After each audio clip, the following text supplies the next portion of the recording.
Programme में खुशामदीद। मैं हूं आपका मेजबान समी इब्राहिम। आइए नजर डालते हैं आज की टॉप स्टोरीज पर। बैंक्स एफबीआर को तमाम खुफिया मालूमात फराहम करने के पाबंद। सरकारी मुलाजमीन की तनख्वाहें बढ़ने के बजाय कम हो गईं। शोबा तालीम और तलबा भी बजट की जद में। गैर मुल्की ड्रामों और फिल्मों पर टैक्स आयद, सही फैसला, पर टैक्स मनी का इस्तेमाल भी सही होना चाहिए। MQM का कल सिंध में यूम सोख का ऐलान, कारोबार और ट्रांसपोर्ट बंद रहेंगे। वजारत खारजा का असल इख्तियार है किसके पास? तारिक फातमी या सरताज अजीज? डिप्लोमेट्स कश्मकश में मुब्तला।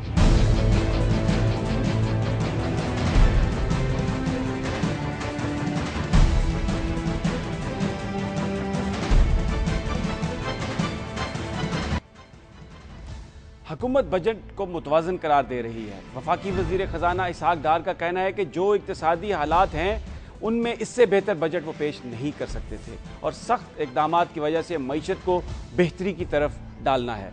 महंगाई से तंग बहुत सारे लोग इस बजट पर एक मिक्स उनकी राय है। मुख्तलिफ तंजीमों की जानिब से हड़ताल का ऐलान किया जा रहा है। रेलवे मुलाजमीन ने भी हड़ताल का ऐलान किया है। तहरीक इंसाफ ने भी कल एहतजाज का ऐलान किया है। ये मुतालबा बढ़ रहा है कि तनख्वाहों में इजाफा किया जाए और कुछ इस्लामाबाद से ऐसी खबरें हैं कि वजीर ख़जाना ने वजारत से पूछा है कि अगर तनख्वाहों में 10 या 15% इजाफा किया जाए तो कितने पैसों की ज़रूरत होगी। इस बात का इम्कान है कि वज़ीर आज़म नवाज शरीफ अपनी तकरीर में इस इजाफे को तस्लीम करें। आज प्रेस कॉन्फ्रेंस में इसहाक डार साहब ने इस बजट की मज़ीद तफसीलात बताई हैं। एक और ख़बर जिसने खातादारों को परेशान किया है वो है कि बैंकों को पाबंद किया जा रहा है कि वो अपने तमाम खातों की जो मालूमात हैं वो एफबीआर को दें। माजी में तो ये होता था कि बजट मंजूर जब हो जाता था तो उसके बाद नाफिज होता था, लेकिन इस दफ़ा एक और बात हुई है। फाइनेंस बिल की अभी मंजूरी नहीं हुई लेकिन मार्केट में जीएसटी नाफिज कर दी गई है और सार्फिन को जीएसटी देना पड़ रहा है। इस बजट में गैर मुल्की फिल्मों पर भी 10 लाख रुपए और ड्रामों पर फी किस्त 1 लाख रुपए टैक्स लगाया गया है। इस फैसले को फिल्मी हलकों ने सराहा है, लेकिन उनका ये कहना है कि अगर इस मद में मिलने वाली रकम पाकिस्तानी फिल्म इंडस्ट्री की बेहतरी पर खर्च की जाए तो ये मुनासिब होगा। इस सारी जो सूरत हाल है इस पर गुफ्तगू के लिए आज हमारे साथ स्टूडियोज़ में मौजूद हैं मुस्लिम लीग नून के रहनुमा परवेज़ मलिक साहब। इस्लामाबाद में हमारे साथ होंगी कशमाला तारिक साहबा, जबकि कराची में हमारे साथ हैं नाज बलोच और इसके अलावा समीना अहमद भी हमारे साथ हैं। फिर अंजुमन ताजरान पाकिस्तान के खालिद परवेज़ साहब भी हैं और साबिक सूबाई वज़ीर तालीम मियाँ इमरान मसूद भी हमें ज्वाइन करेंगे। मैं अपनी गुफ्तगू का आगाज़ करूँगा जनाब परवेज़ मलिक साहब से। मलिक साहब, हुकूमत ने ये बजट दिया है, लोगों को तो बहुत उम्मीद थी कि रिलीफ मिलेगा, रिलीफ नहीं मिला। और फिर इसके साथ मैं आपका कमेंट चाहूँगा कि 2-3 दिन पहले इस फैसलाबाद में भी एक वाक़या हुआ जिसमें हमने देखा कि आम आदमियों को मारा पीटा गया। कौमी असम्बली में तो मियाँ नवाज शरीफ साहब ने तकरीर करते हुए ये कहा था कि अवामी हमायत उनका सरमाया है। तो उस सरमाए का अब जो बाद में जो ये इक़दामात हैं, ऐसा लग रहा है कि शायद जो मुस्लिम लीग नून के काबरीन हैं उन्होंने मियाँ नवाज शरीफ साहब की या तो बात गौर से नहीं सुनी या शायद वो उससे मुत्तफिक नहीं है। क्या फरमाएंगे आप? देखें समी साहब, आप इस बजट को समझने में थोड़ा सा वक्त लगता है, लिहाजा आप इसकी सबसे पहले तो इसकी बैकग्राउंड में चले जाएँ। इस वक्त जो इकॉनमी की स्टेट थी जो हमें इनहेरिट हुई उसमें 8.8% का खसारा था। लोएस्ट ग्रोथ रेट था, 3% ग्रोथ था। पॉपुलेशन ग्रोथ को निकाल दें तो नेट 1% ग्रोथ था। अब अगर हमने इसको ही लेके आगे चलना था तो हमारे लिए मुश्किल नहीं था कि जी हम इसको भी डेफिसिट को यहीं रखते या इसके और भी ऊपर ले जाते, नोट छाप देते और उनसे हम बेदरेक किस्म का ख़र्चा करते। हमने इसमें सबसे बड़ी जो एफ़र्ट की है वो ये किया है कि हम इसको डिसिप्लिन में लाएं, हम इसकी जो फिस्कल डेफिसिट है उसको कंट्रोल करें ताकि अल्टीमेटली एक बैलेंस्ड और एक हेल्दी इकॉनमी जो है वो पाकिस्तान को मैसर हो। लिहाजा उसमें से ऐसे स्टेप्स लिए गए हैं जिसमें चीज़ों को ब्रॉडन किया गया है, टैक्स को ब्रॉडन किया गया है, लोगों को नेट में लाया जा रहा है और इसी तरह डेवलपमेंट आप देखिए इसमें है। ऑस्टेरिटी कितनी ज़्यादा है कि प्राइम मिनिस्टर ने 45% अपने ऑफिस की जो अखराजात कम किए हैं, मिनिस्टर्स ने 30% किए हैं। डिस्क्रिशनरी ग्रांट्स को कम कर दिया गया है। 50% डेवलपमेंट प्रोजेक्ट जो बहुत ज़रूरी है और उसमें बिजली के प्रोजेक्ट्स भी मौजूद हैं, पानी के प्रोजेक्ट्स भी मौजूद हैं तो इस प्रोजेक्ट मैं ये तो समझता हूँ आप इसको सही एक डायरेक्शन मलिक में साहब, लाने ये की कोशिश की गई है। आ- अगर हमने भी हाई डेफिसिट रखना है तो इसमें कोई प्रॉब्लम नहीं, हम भी नोट छाप देंगे, हम नोट छाप कर चीज़ों को महंगा होने देंगे और फिर लोगों को रिलीफ दे सकेंगे। अच्छा, इसमें हम आप ये जो बजट है, कहा जाता है कि ये एक विजन होता है और ये इस हुकूमत का पहला बजट था, तो एक विजन उन्होंने देना था। आपने बात की कि टैक्स नेट को बढ़ाया जा रहा है, लेकिन देखिए जो नादरा ने और FBR ने जो डाटा बनाया था उसमें 32 लाख ऐसे अफराद थे जिनको टैक्स नेट में शामिल किया जा सकता था और मोहतात अंदाजे के मुताबिक तकरीबन 100 से 800 अरब तक का जो पैसा है उनसे वसूल किया जा सकता था। तो टैक्स नेट को तो नहीं बढ़ाया गया, बल्कि आम आदमी पर GST की मद में टैक्स लगा दिया गया। इसमें जो रजिस्टर्ड लोग हैं और गैर रजिस्टर्ड लोगों का इसमें फ़र्क किया गया है। और आप हमारे जो वज़ीर ख़जाना है उनकी एक स्टेटमेंट उन्होंने दी है कि मैं डायरेक्ट टैक्सेस को वसी करूँगा और वो यकीनी तौर पे वो इनकम टैक्स और दूसरे डायरेक्ट टैक्सेस की मद में होगा। इसी तरह होगा कि हम लोगों को डिटेक्ट करेंगे, लोगों को वॉलंटरी कहेंगे कि आप आइए और इसको आप इसमें पार्टिसिपेट करें अपने टैक्स की कंट्रीब्यूशन में। और देखिए ये मोस्टली ये सेल टैक्स 1% बढ़ाया गया है, मगर ये सब चीज़ें विद होल्डिंग टैक्स जो बढ़ाई गई हैं ये इनको हमने एडजस्टेबल किया है। लेकिन आप अल्टीमेटली देखें आपके टैक्स और विद होल्डिंग टैक्स लगाया, लेकिन मलिक साहब जो बड़ी कॉर्पोरेशन हैं उन पे तो 1% आपने उनको तो टैक्स की छूट दे दी। जो अमीर है, जो ऑलरेडी पैसा बना रहा है, उसको आपने छूट दे दी। देखें कॉर्पोरेट कल्चर को और कॉर्पोरेटाइजेशन को आपने जो फ़रोग देना है तो उसमें लाजमी 35% टैक्स है, उसमें 1% की छूट हर साल दी जा रही है ताकि उनको मैक्सिमम 30% पे टैक्स पे ले जाए, ताकि इन्वेस्टमेंट को भी हमने इनवाइट करना है, इन्वेस्टमेंट को अट्रैक्ट करना है। और ये चीज़ें बहुत खद्दो खाल में आती हैं, यकीन माने ये एक बड़ा बैलेंस किस्म का है। और इसका बैरोमीटर ये है कि federation of chambers of commerce ने इसको सराहा है, लाहौर चेंबर ने इसको सराहा है, बैलेंस कहा है। आज मैंने इश्तिहारात देखे हैं, बहुत सारी एसोसिएशन की तरफ से आया है, क्योंकि इसमें लोगों को उम्मीद है कि इकोनॉमी को सही रास्ते पे लाया जाएगा, ग्रोथ को ठीक किया। आप देखें अब आप देखें पाकिस्तान में 9% टैक्स टू GDP रेशो एक मजाक है। 13% भी इस पाकिस्तान में हमारे दौर में रहा है, हम वापस इसको 15 लाएंगे। यही हमारी विजन है कि हमने हाई ग्रोथ करना है, हमने इन्फ्लेशन को कम करना। और इन्फ्लेशन आप आज कह रहे हैं कि सेल टैक्स से बढ़ गई है, इंशाल्लाह हमने क्रेडिट जो है गवर्नमेंट के लिए स्क्वीज करना है, जिससे मलिक साहब आप दुरुस्त फरमा रहे हैं कि बहुत सारे लोगों के आपने इश्तिहारात देखे मुबारकबादी के, लेकिन बहुत सारी ऐसी खबरें भी हैं कि तमाम जो मजदूर यूनियंस हैं, जो एम्प्लॉइज यूनियंस हैं, वो भी स्ट्राइक पे जा रही हैं। मैं यहाँ पर मियाँ इमरान मसूद साहब से अगर आप इजाज़त एक सवाल करना चाहता हूँ। मियाँ साहब, तालीम पर भी टैक्स लगा दिया गया है। जो स्टूडेंट है जो 2 लाख रुपए देता है फीस अपनी, उस पर भी 5% विद होल्डिंग टैक्स लगाया गया। ऐसा तो नहीं होता था कभी कि तालीम पर भी टैक्स लगा दिया जाए। आप साबिक वजीर तालीम रहे हैं, क्या फरमाते हैं आप? देखिए, मैं तो आपकी इस बात से बिल्कुल इत्तफाक करता हूँ कि बजट जो है वो रिफ्लेक्शन होता है किसी माइंडसेट का या किसी भी गवर्नमेंट का। और जो बजट में जो है वो ट्रू इंटेंशंस जो हैं उसका पता चल जाता है कि ये गवर्नमेंट किस तरफ जाना चाहती है, क्या इनके इरादे हैं और इनके लिए प्रायोरिटी पर क्या चीज़ है। अब देखें, एजुकेशन का पहले ही जो है वो इतना कोई अच्छा हाल नहीं है हमारे पूरे पाकिस्तान में। शरह ख्वानगी जो है वो इतना ज़्यादा नहीं है और बहुत इश्यूज़ हैं, चारों सूबों में बहुत इश्यूज़ हैं। अब ये बच्चों पर जो टैक्स लगा दिया आपने कि जो बच्चा 2 लाख रुपया फ़ीस देता है उसको आप जो है वो टैक्सेबल कर दें। ऐसे इदारे जो नॉन प्रॉफिट इदारे थे, जो ट्रस्ट स्कूल्स चला रहे हैं, उन पे आपने टैक्स लगा दिया।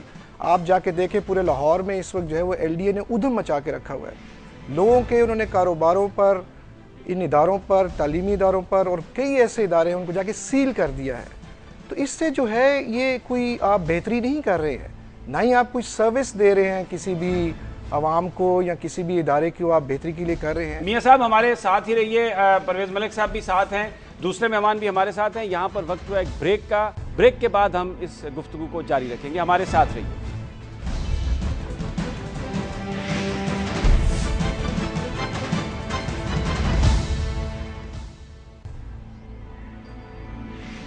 Welcome back. हुकूमत वफाकी बजट को मुतवाज़न बजट करार दे रही है, जबकि बहुत सारी ताजर तंजीमें, बहुत सारी सरकारी मुलाजमीन की तंजीमें और मजदूर यूनियन इसे एक रवायती बजट करार दे रही हैं। और दूसरी अपोजिशन की सियासी जमातों ने भी इसे मुस्तरद कर दिया है। उनका कहना है कि ये अवाम दोस्त बजट नहीं है। हम इस पर गुफ्तगू को जारी रखे हुए हैं। परवेज़ मलिक साहब, आपसे सवाल ये है कि आज ये जो खबर आई है कि जो बैंक अकाउंट्स हैं उनकी सारी इंफॉर्मेशन जा रही है FBR को, जिससे एक बड़ी तशवीश की लहर दौड़ गई है और बहुत सारे लोग ये समझ रहे हैं कि अब शायद पैसा लोग बैंकों में भी नहीं रखेंगे।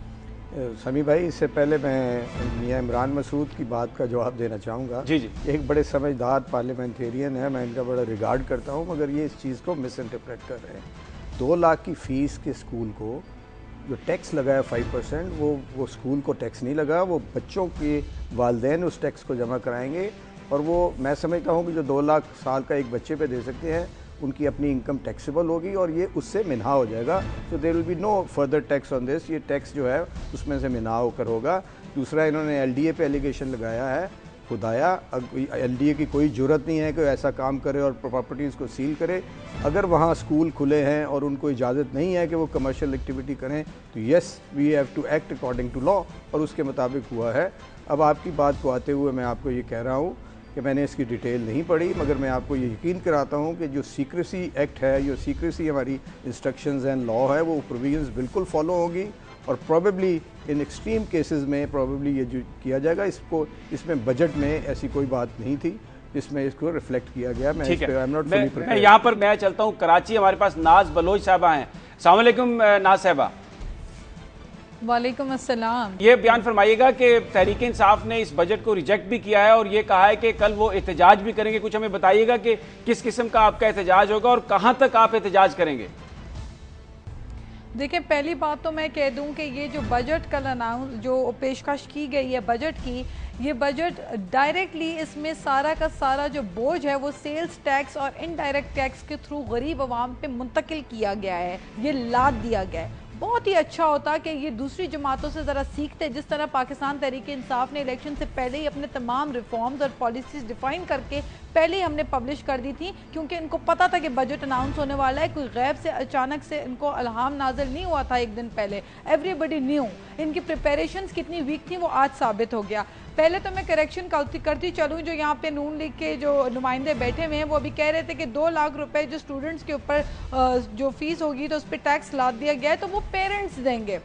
जनाब, आप मुझे ये बताइए कि एक गरीब का बच्चा क्या हक हासिल नहीं करता कि वो अच्छी तालीम के लिए, अगर वो कहीं या कोई बंदा खुद जॉब कर रहा है। हमारे यहाँ माशरे में ज़्यादातर नौजवान वो हैं जो पूरा दिन जॉब करते हैं और मेहनत मशक्क़त करके और फिर अपनी तालीम के ऊपर वो अमाउंट लगा के अपनी अच्छी तालीम के लिए, बेहतर तालीम के लिए वो पैसा लगाते हैं। वो शख्स जो पूरा दिन मेहनत करेगा, वो लड़का जो पूरी रात कॉल सेंटरों में जॉब करेगा या और जॉब्स करेगा और दिन में वो अपनी तालीम के लिए पैसा जमा करता है, तो उसके ऊपर भी तो इस 2 लाख में वो टैक्स पे कर रहा है ना। आप क्यों ये कह रहे हैं कि पेरेंट्स ने टैक्स पे करना पड़ेगा? पेरेंट्स को आप दूसरी बात आप देखें कि जिस तरीके से इस टैक्स में हमारे सामने आया है, इन्होंने बड़े बड़े मगरमच्छों को तो छोड़ दिया हुआ है जनाब। कोई एग्रीकल्चर पे टैक्स इन्होंने नहीं लगाया हुआ। क्यों? जमींदार, वडेरे, जागीरदार, इनके सामने तो जाहिर बात है उनके अपने मफादात हैं यकीनी तौर पे, इसीलिए वहाँ पे जो है वो आंख चुप करके, आंख बंद करके खामोशी से उसको बिल्कुल ही उनको टैक्स से मुस्तशना कर दिया। फिर आप मेरी बात सुने कि जिस तरीके का इन्होंने सेल्स टैक्स लगाया हुआ है जीएसटी के ऊपर, जो इंक्रीमेंट कर दी है, उससे आप ये देखें कि दूध की कीमत जो है वो 90 रुपए से 103 रुपए पे पहुंच गई है। मतलब गरीब का बच्चा है तो वो तो दूध भी ना पिए ना, वो तो मर जाए, वो जिंदा क्यों है भाई? आपने तो उसको घुट घुट के मार दिया। ना साहब, हमारे साथ रहिए। आप मुझे ये बताइए, नहीं प्लीज लेट मी फिनिश। मैंने सबकी बात सुनी है। देखिए, बात यह है कि हमें इंसाफ की बात करनी होगी, अवाम की बात करनी होगी। क्या मैं सवाल करती हूँ, क्या इसहाक डार साहब ने किसी 30,000 रुपए कमाने वाले शख्स के घर पे जाकर बैठकर क्या उन्होंने बैठ के प्रिपेयर किया कि एक 30,000 जो बंदा कमा रहा है वो किस तरीके से इस बजट के बाद सर्वाइव कर पाएगा अपने 4 बच्चों के साथ? अगर उसको बीमारी आ गई, अगर उसको कोई मसले मसाइल आ गए, वो कैसे सर्वाइव करेगा? मतलब आप गरीब पे तो सेल्स टैक्स इंक्रीज कर सकते हैं, लेकिन आपने हाइब्रिड कार्ड्स के ऊपर जो है आपने फैसिलिटेट कर देना है आवाम को। आपने एग्रीकल्चर टैक्स आपने नहीं लगाने। ये किस किस्म का दोहरा मयार है? देखिए, मैं आपको बताती हूँ, खान साहब जब हॉस्पिटलाइज हुए, जब उनके साथ हादसा हुआ, उन्होंने उसी दिन आवाम को कहा कि अगर आपने गलत वोट अपना दिया तो याद रखिएगा 5 साल मैं तो गुजार पाऊंगा लेकिन गरीब आवाम नहीं गुजार पाएगी। क्योंकि वो जानते थे कि अवाम दुश्मन बजट आएगा, अवाम के खिलाफ फैसले होंगे, अवाम के हक में कोई फैसला नहीं होगा। यहाँ एजुकेशन एजुकेशन देखें, तालीम देखें। आप बताएं सेहत पे कितना बजट इन्होंने मुख्तस किया हुआ है। जी ना साहबा आपने, जी ना साहबा प्लीज, आपने ना साहबा आपकी बात जो है वो आ गई, आपका पॉइंट आ गया। मैं ये परवेज मलिक साहब रिस्पॉन्ड करना चाह रहे हैं आपकी इस बात पर। जी मलिक साहब वो तो कह रही हैं कि ये मैं बताऊं 2 लाख रुपए जमा करता है, उसमें टैक्स क्यों है? मुझे बताएं। आपके बच्चों को लंदन पीटीआई की प्रॉब्लम ये है, गरीब के बच्चे को पीटीआई की प्रॉब्लम ये है कि वन साइडेड आप शुरू हो जाती हैं। बीबी अगर वो 2 लाख रुपए फीस देता है, उसके बाद उसका टैक्स नहीं बनता, तो जब उसकी फाइनल असेसमेंट होगी उसको रिफंड हो जाएगा। अगर उसके ऊपर टैक्स नहीं बनता, अब उनको ये ज़रूर बताना पड़ेगा कि ये 2 लाख कहाँ से आया, ये सोर्स ऑफ इनकम उनको बताना पड़ेगी। अगर टैक्स नेट नहीं बनता होगा तो रिफंड हो जाएगा। एग्रीकल्चर टैक्स, आप एडवांस टैक्स ले रहे हैं ना सर। एडवांस टैक्स इसलिए ले रहे हैं कि हम डॉक्यूमेंटेशन में जाना चाहते हैं, और हम समझते हैं कि 2 लाख अगर एक बच्चे, मलिक साहब को सुन लें, 2 लाख के बच्चे की अगर कोई फीस दे सकता है तो डेफिनेटली टैक्सेबल होगा। उसके पास NTN नंबर होगा, उनके टैक्स से ये मिन्हा हो जाएगा। ये जो 5% वो होल्डिंग टैक्स है, एग्रीकल्चर टैक्स है। बीबी आप मेरी बात करने दें मुझे। बीबी आपने कॉपियों पेंसिलों पे टैक्स लगा दिया। मेरी बात सुन लें, मेरी बात सुन लें, मेरी बात सुन लें। एग्रीकल्चर टैक्स आप कैसे एक्सपेक्ट कर रही थी कि यहाँ से लगेगा? एग्रीकल्चर टैक्स प्रोविंशियल टैक्सेशन की सूबे है। हमने बल्कि इसको काउंटर चेक करने के लिए कहा है कि अगर जो वहाँ टैक्स पे करेंगे तो हम उसकी रिकंसिलिएशन ऑफ वेल्थ में इसको एक्सेप्ट करेंगे। हम तो रिफॉर्म्स की बात कर रहे हैं। आज सेल टैक्स की जगह अगर चीजें हुई हैं, हम इंशाल्लाह चीजों को ओवरऑल कम करेंगे। हमारे नुमाइंदे नीचे जा चुके हैं, हमें हमारे नुमाइंदे जुल्फिकार अली ने ज्वाइन किया है। ना साहबा जी, हमें हमारे नुमाइंदे जुल्फिकार अली ने ज्वाइन किया है। जुल्फिकार, ये बताइए कि जो मसाइल हैं कौम को, जिसमें एक एनर्जी का क्राइसिस है, फिर पावर्टी एलिवेशन का मसला है, बजट में आप बताइए कोई इस किस्म के इकदाम तजवीज़ किए गए हैं जो बुनियादी हमारे मसाइल थे उनको हल किया जाए? शुक्रिया शमीला साहब। असल में बात यह है कि हुकूमत पाकिस्तान ने ये जो बजट दिया है, इसकी तैयारी में उनको बहुत कम वक्त मिला है। 3 या 4 दिन इसाकदार साहब को मिले हैं जो उन्होंने पूरा बजट को देखना था। इसमें ये पहली बार हुआ है कि पिछले 20 साल की तारीख में मुझे याद नहीं आता कि कभी भी जो PSDP है उसकी अप्रूवल प्लान कोऑर्डिनेशन कमेटी की मीटिंग के बगैर हुई हो। ये वो फोरम होता है जिसमें जो तमाम लोग टेक्निकल होते हैं और वो तमाम चीज़ें मिनिस्ट्रीज के जो फाइनेंसेस होते हैं वो उसको देखते हैं, और उसके बाद फिर ये नेशनल इकनॉमिक काउंसिल में ये सारा PSDP जाता है। एक तो बात ये है कि वक्त कम मिला है, दूसरा बात ये है कि जो पावर सेक्टर में जो एक विजन थी वो पूरी तरह से मैं नहीं समझता कि हुकूमत को या मियां नवाज शरीफ साहब को, वज़ीर-ए-आज़म को या इसाकदार साहब को या एहसन इकबाल को इसका मौका मिला है। अब उन्होंने जो ब्लॉक एलोकेशन की हैं, 115 बिलियन की ब्लॉक एलोकेशन है, तो मेरे ख्याल में वो इस सिलसिले में तवज्जो दे सकेंगे। लेकिन पावर सेक्टर में उन्होंने 169 बिलियन की एलोकेशन की है, और ये वही प्रोजेक्ट हैं जो पिछली हुकूमत ने शुरू किए थे। समी साहब, अब देखना ये है कि ये बताइए कोई नया प्रोजेक्ट शुरू हो रहा है, कोई नया प्रोजेक्ट? समीला, कोई नया प्रोजेक्ट इस किस्म का नहीं है कि जिसमें जो है वो ये कहा जाए कि ये बहुत बड़ी कुछ सिग्निफिकेंट डेवलपमेंट आएगी। सिर्फ कोल पे ट्रांसफर करने के 1800 मेगावाट के प्रोजेक्ट शुरू हो रहे हैं, लेकिन वो जाहिर है 1 साल में मुकम्मल नहीं। जुल्फिकार, बहुत बहुत शुक्रिया। यहाँ पर क्योंकि वक्त हुआ एक ब्रेक का, लेकिन ब्रेक से जब मैं वापस आऊंगा तो समीना अहमद भी हमारे साथ हैं, नॉन आर्टिस्ट। उनसे पूछेंगे कि ये जो फिल्मों और ड्रामों पर टैक्स लगाया गया है, इसके बारे में वो क्या कहती हैं। नाजरीन, यहाँ पर वक्त हुआ एक ब्रेक का।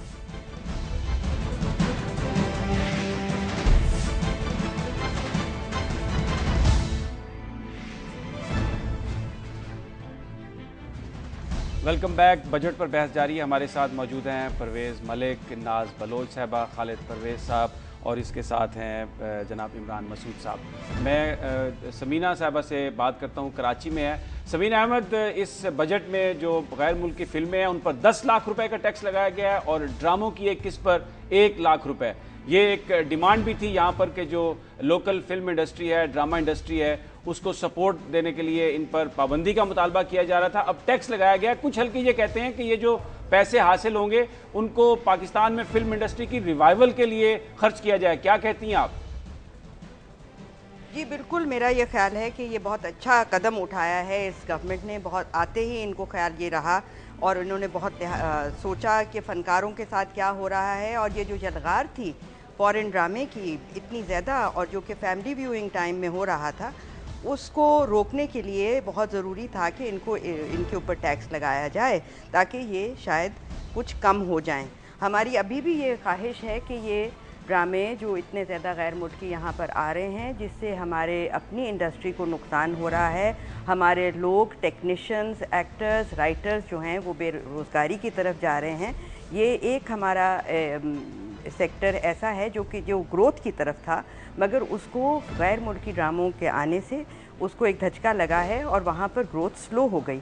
तो इससे, इस कदम से कि टैक्स उसके ऊपर लग गया है, हम उम्मीद करते हैं कि ये जलगार जो है ये कम हो जाएगी और पाकिस्तान जो है वो एक dumping ground of foreign content नहीं बनेगा।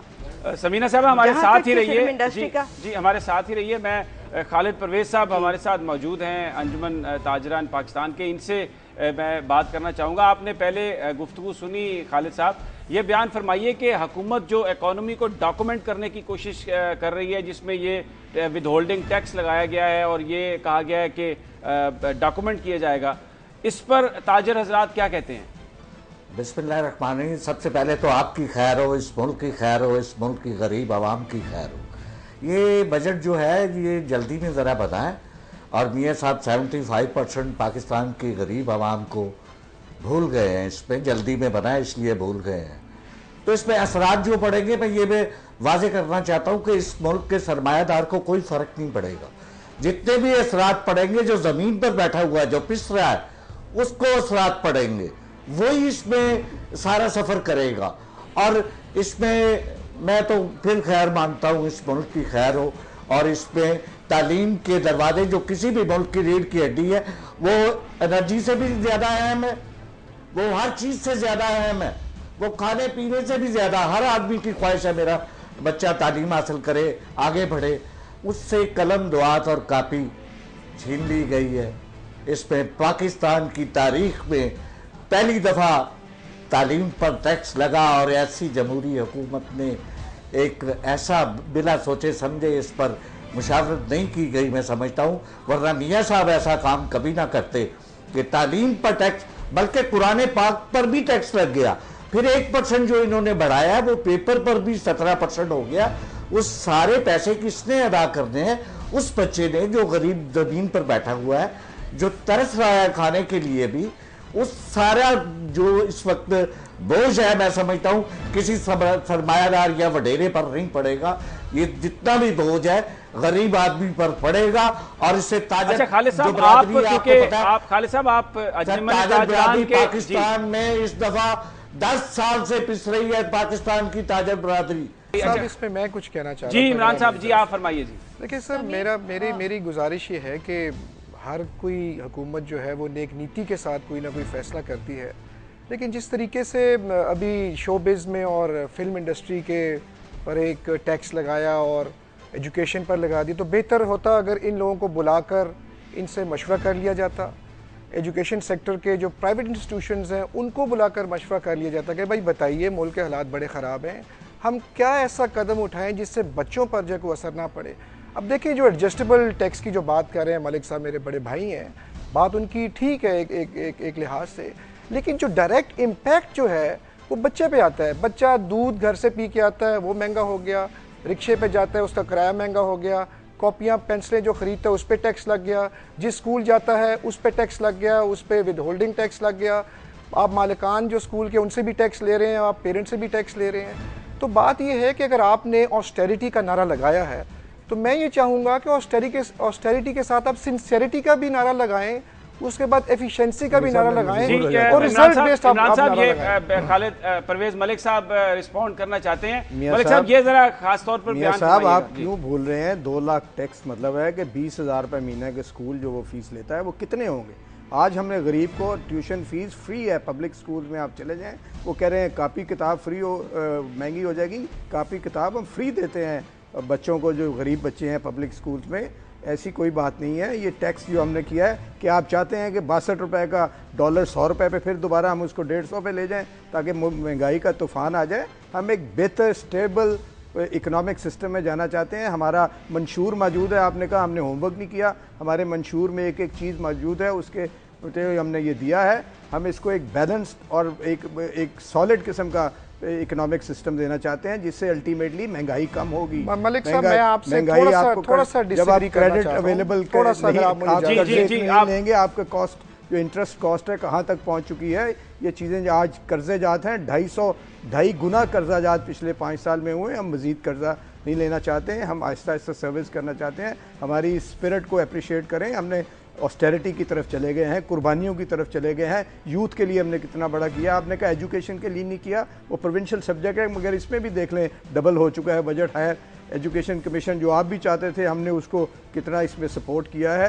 हेल्थ में आप देख लीजिए, हमने डबल ऑलमोस्ट कर दिया है। लैपटॉप्स की स्कीम्स दे दी हैं। ये सब मलिक साहब, ये इमरान मसूद साहब रिस्पॉन्ड कर रहे हैं। जी मियां साहब। सर देखें, जहाँ तक मुफ्त तालीम की बात थी वो हमने अपने ज़माने में किया था। मुफ्त किताब हमने की, हमने स्टाइपेंड्स दिए, ट्यूशन भी हमने ख़त्म कर दी। वो इसलिए की थी कि गरीब आदमी का बच्चा है, आप टैक्सेस लगाइए, लेकिन उसका इम्पैक्ट जो है वो गरीब आदमी के बच्चे पर नहीं जाना चाहिए। मेरी सिर्फ यही गुजारिश है। इंशाल्लाह नहीं जाएगा। ऑस्टेरिटी का आपने नारा लगाया, बड़ी अच्छी बात है। 45% आपने कट्स लगाए प्राइम मिनिस्टर के फंड्स पर, आपने डिस्क्रेशनरी फंड जो है उसको ख़त्म कर डाला। लेकिन ये चीज़ें सिर्फ कॉस्मेटिक के लिहाज तक नहीं रहनी चाहिए, ये आप जरूर करें। बहुत बहुत शुक्रिया मियां इमरान मसूद साहब, समीना साहबा और नाज बलोच साहबा। यहाँ पर वक्त हुआ एक ब्रेक का, और ब्रेक के बाद हम बात करेंगे इस स्टोरी पर। MQM का कल सिंध में यूमे सोग का ऐलान, कारोबार और ट्रांसपोर्ट बंद रहेंगे। वजारत खारजा का असल इख्तियार है किसके पास? तारिक फातमी या सरताज अजीज? डिप्लोमेट्स कशमकश में मुब्तला।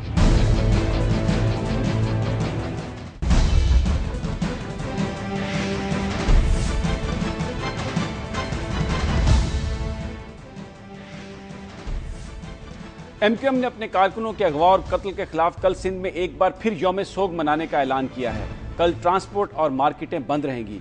MQM की राब्ता कमेटी ने चीफ जस्टिस इफ्तिखार चौधरी से भी नोटिस लेने की अपील की है। MQM का कहना है कि इसके 8 कारकुन अब तक लापता हैं, जिन्हें कत्ल किए जाने का खतरा है। वो इंसाफ के लिए अदालतों की जानिब देख रहे हैं। इससे पहले 6 जून को भी MQM ने अपने कारकुनों के अगवा के खिलाफ यौम सोग मनाया था। कराची पाकिस्तान का मुआशी हब है। कराची में पहिया रुकता है तो पूरे पाकिस्तान में पहिया रुक जाता है। ये सारी सूरत हाल किस तरफ हमें ले जा रही है, इस स्ट्राइक के हमारी इकॉनमी पर भी क्या असरात हो सकते हैं, इस पर हम बात करेंगे। हमारे साथ नवीद जमील MQM के रहनुमा मौजूद हैं। अस्सलाम वालेकुम जमील साहब।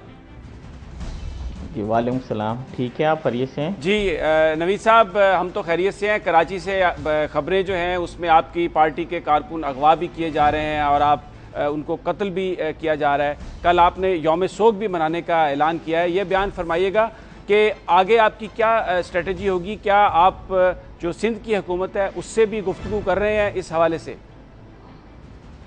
देखें, इस वक्त कानून नाफिज करने वाले इदारे जिनकी बुनियादी जिम्मेदारी पाकिस्तान में कानून की हाकमियत को मुमकिन बनाना है, अगर उनकी जानिब से MQM के कारकुनों को अगवा कर कर उन पर बहमाना तशद्दुद कर कर उनके हाथ पैर तोड़कर उनके सरों पर गोली मारकर उनकी लाशें वीरानों में फेंक दी जाएं, तो हमारे पास और क्या तरीक़ा रह जाता है, या किसी माशरे में महज़ब तरीक़ा एहतजाज का और एहतजाज करने के अलावा क्या रह जाता है? हम तो हर किसी का दरवाज़ा खटखटा रहे हैं, चाहे अदलिया का दरवाज़ा हो, चीफ जस्टिस साहब का दरवाज़ा हो, सदर पाकिस्तान का दरवाज़ा हो, वज़ीर आज़म साहब का दरवाज़ा हो, या गवर्नर वज़ीर आला का दरवाज़ा हो।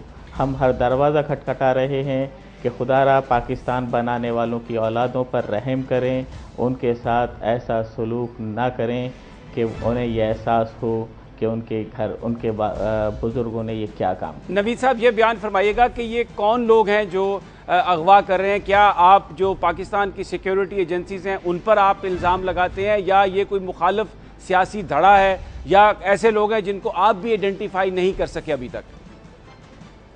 देखें, इस बात के सबूत मौजूद हैं कि कानून नाफिज करने के वाले इदारों ने हमारे कारकुनों को अगवा किया। कल जिस हमारे कारकुन का हम सोग मना रहे हैं, जिसका आसिफ नाम है, उसको पंजाब से आते हुए लाहौर हैदराबाद कराची के कैंट स्टेशन से अगवा किया गया।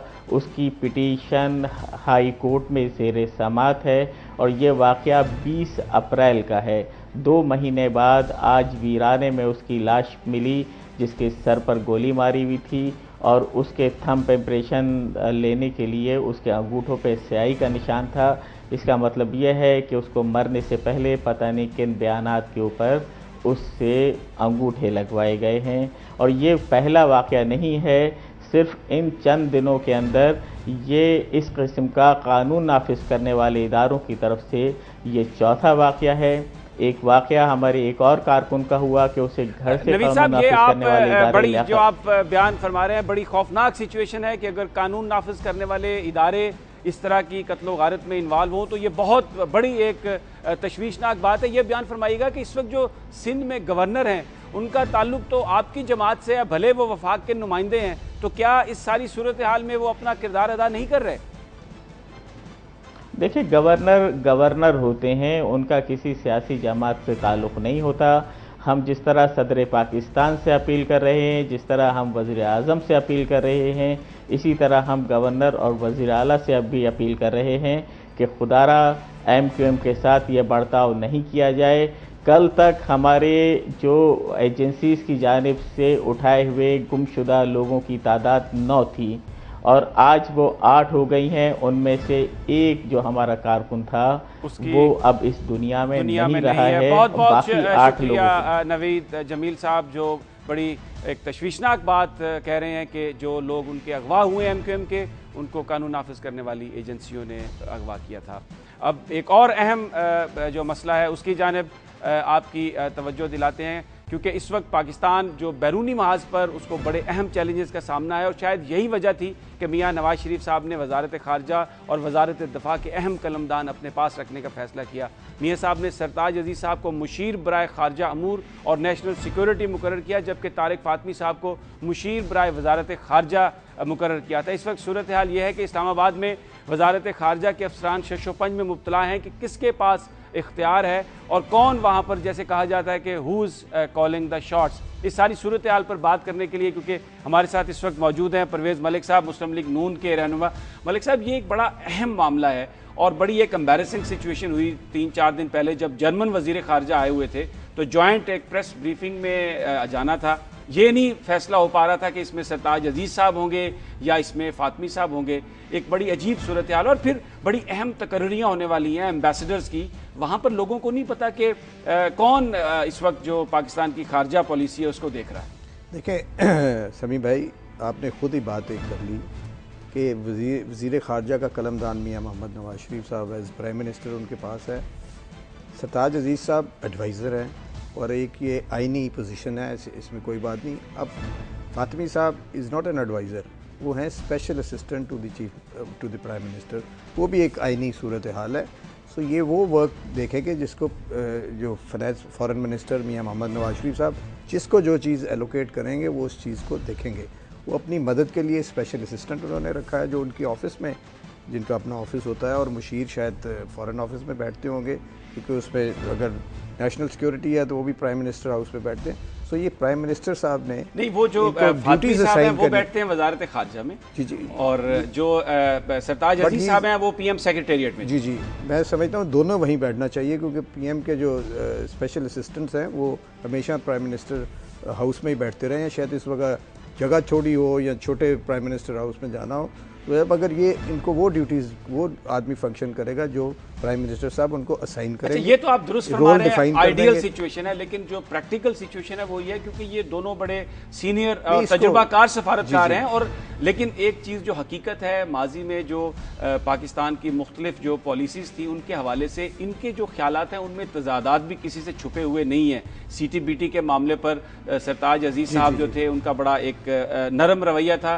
जबकि फातमी साहब अगरचे इतने सीनियर लेवल पे नहीं थे लेकिन वो ब्यूरोक्रेट्स के उस ग्रुप में शामिल थे जो ये समझता था कि सरताज अजीज़ साहब की अप्रोच गलत है। और अब वहाँ पर प्रैक्टिकली जिन ऑफिसर से हमारी बात हुई है वो बता रहे हैं कि ये एक रिफ्लेक्शन आ रही है, बड़ा अहम मामला है खारजा मुल्क। और फिर मियाँ नवाज शरीफ साहब बीइंग वज़ीर आज़म, क्या वो इतना टाइम दे पाएंगे, वहाँ पर उनके तक एक्सेस होगी? समी साहब जब तक वो फॉरेन मिनिस्टर पूरा फुल फ्लेज नहीं लगते, मियाँ साहब को टाइम देना पड़ेगा और दोनों की जो थिंकिंग होगी इकट्ठी भी हो सकती है, डिफरेंस ऑफ ओपिनियन हो सकती है, मगर फैसला प्राइम मिनिस्टर साहब का होगा और वही इस चीज़ को ओवर रूल करेंगे।